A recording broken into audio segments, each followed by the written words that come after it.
Anda masih bersama kami dalam Kominfo Newsroom. Pemirsa, Menteri Pendayagunaan Aparatur Negara dan Reformasi Birokrasi Abdullah Azwar Anas menyebut, pemerintah tengah menyiapkan rekrutmen pegawai pemerintah dengan perjanjian kerja, termasuk untuk tenaga kesehatan. Rekrutmen PPPK ini sebagai komitmen memperkuat untuk pelayanan dasar bagi warga negara Indonesia.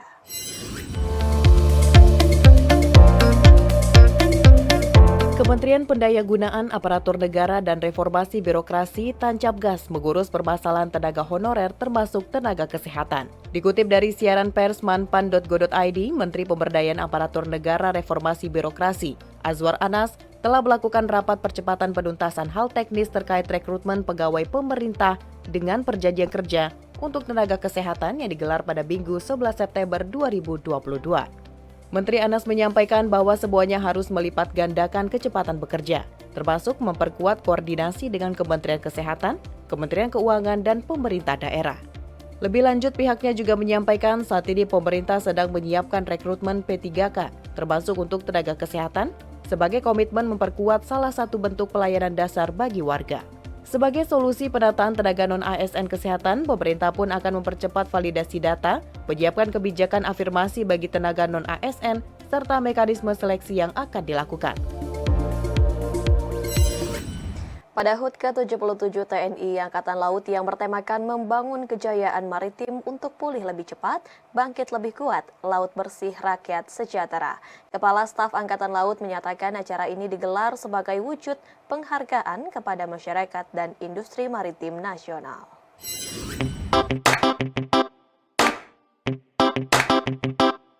TNI Angkatan Laut memperingati hari ulang tahun ke-77 yang dilaksanakan di Kesatriaan TNI Angkatan Laut Pondok Dayung, Jakarta Utara. HUT ke-77 TNI Angkatan Laut bertemakan membangun kejayaan maritim untuk pulih lebih cepat, bangkit lebih kuat, laut bersih, rakyat sejahtera. Upacara yang dihadiri oleh jajaran para purnawirawan, Kepala Staf TNI Angkatan Laut dan Purnawirawan Wakil Kepala Staf TNI Angkatan Laut, serta Atase Pertahanan Negara Sahabat. Tahun ini merupakan tahun pertama TNI Angkatan Laut merayakan HUT setelah 2 tahun melalui pandemi COVID-19. Dalam upaya peringatan HUT ke-77, Laksamana TNI Yudo Margono yang bertindak sebagai inspektur menyatakan bahwa TNI Angkatan Laut membutuhkan prajurit yang menguasai keterampilan, ilmu pengetahuan dan teknologi, dan berbudi pekerti yang luhur, berkarakter kuat, serta paham akan jati dirinya sebagai tentara profesional. Selain itu, sebagai upaya kontribusi besar sumber daya perikanan dan pariwisata bahari serta sumber daya alam lainnya, TNI Angkatan Laut juga melaksanakan pembangunan yang diarahkan untuk meningkatkan kemampuan tempur alutsista modernisasi diiringi dengan pemenuhan senjata amunisi. TNI Angkatan Laut terus berupaya meningkatkan sumber daya manusia dalam bentuk profesionalisme prajurit karena tuntutan dan keunggulan sumber daya manusia ini adalah sesuatu yang tidak bisa ditawar-tawar. Fasilitas perumahan prajurit, fasilitas ibadah, fasilitas olahraga, serta fasilitas perkantoran untuk menjamin seluruh prajurit bekerja dengan moral yang tinggi dimanapun ditugaskan. Sebagai generasi penerus, kami mengucapkan terima kasih atas landasan kokoh yang telah dibangun para senior dan para pendahulu. Para perwira, bintara, tamtama, dan seluruh pegawai negeri sipil TNI Angkatan Laut yang saya cintai dan saya banggakan. Menteri Pendidikan, Kebudayaan, Riset, dan Teknologi Nadiem Anwar Makarim mengatakan rancangan Undang-Undang Sistem Pendidikan Nasional merupakan jawaban bagi keluhan banyak guru.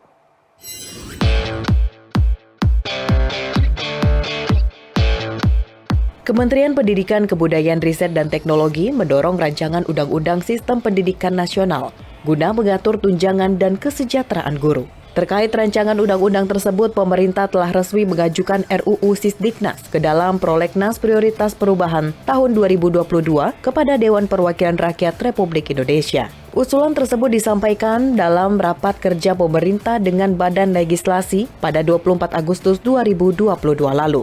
Mendikbudristek Nadiem Makarim mengatakan RUU Sisdiknas merupakan jawaban bagi banyaknya keluhan guru kepada Kemendikbudristek.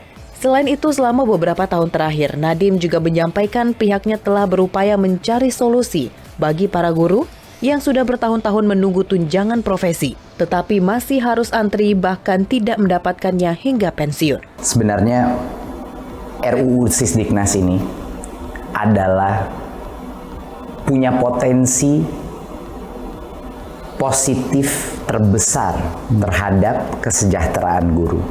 Itu adalah satu hal yang sebenarnya yang telah kami di Kemendikbudristek telah memperjuangkan selama 1-2 tahun terakhir adalah mencari jalan. Bagaimana caranya kita bisa meningkatkan kesejahteraan guru dan bagaimana caranya kita bisa tidak mengecewakan guru yang sudah bertahun-tahun ini, berpuluh-puluh tahun menunggu tunjangan mereka, tetapi masih mengantre dan tidak mendapatkannya. Jadi sebenarnya RUU Sisdiknas ini adalah kabar gembira bagi semua guru. Dalam rangka meningkatkan konektivitas infrastruktur jalan bebas hambatan, Kementerian Pekerjaan Umum dan Perumahan Rakyat bersama dengan Badan Usaha Jalan Tol PT Tol Jagat Kerti Bali memulai pelaksanaan pembangunan Jalan Tol Gilimanuk-Mengwi di Provinsi Bali sepanjang 96,84 km.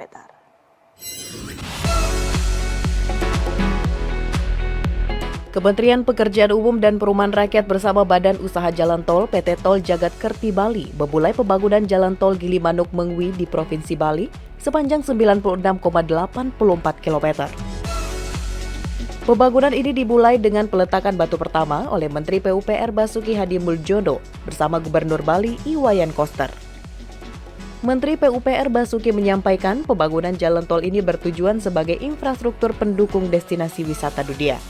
Untuk itu, pembangunan jalan tol harus memperhatikan kualitas, estetika, dan kearifan lokal Bali dengan menghindari tempat-tempat suci serta akan dibangun jalur khusus roda 2 untuk sepeda dan sepeda motor.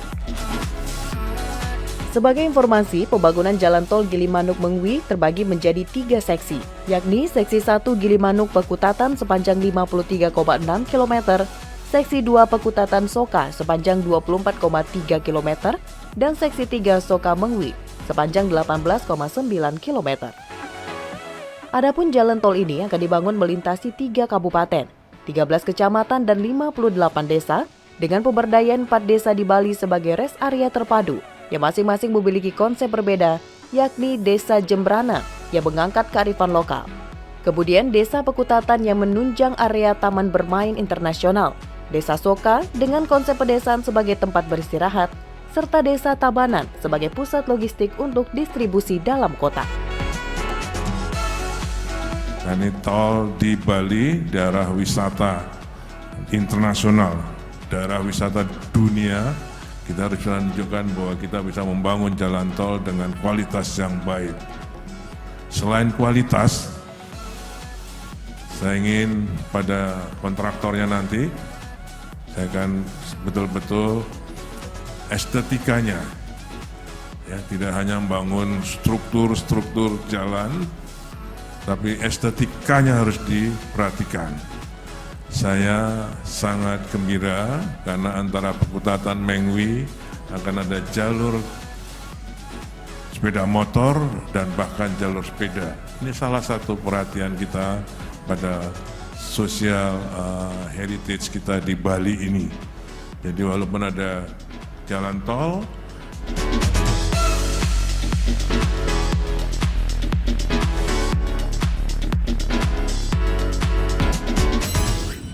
Pemirsa, usai jeda kami akan segera kembali dengan informasi pentingnya faktor budaya digital dalam dunia pendidikan bersama rekan kami Muna Azarenisak sesaat lagi.